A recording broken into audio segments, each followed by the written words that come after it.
This movie tells a story about two children who wake up in the middle of the night to find their parents missing and all the windows and doors in their home have vanished.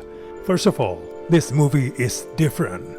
It's not really a movie, it's more like a collection of hyper-specific memories. There's intrigue and personality to this movie, as the tone feels really experimental while the sound design is constant and oppressive.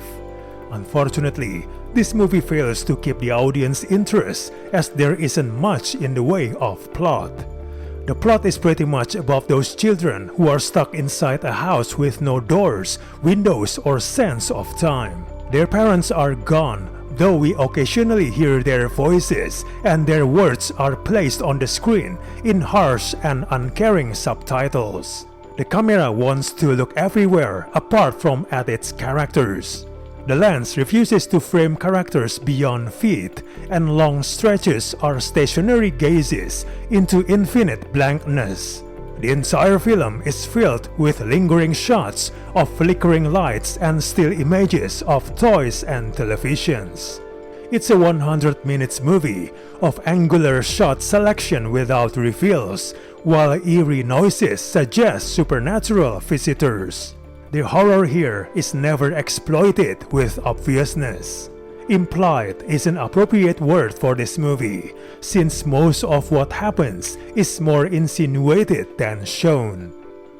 This approach, while intriguing, makes this movie very boring, as there's very little narrative to anchor the experience. This is the movie that requires a lot of work from the audience. You might find yourself bored because of the static images, the almost non-existent narrative, and the camera's insistence to focus on everything apart from what's happening.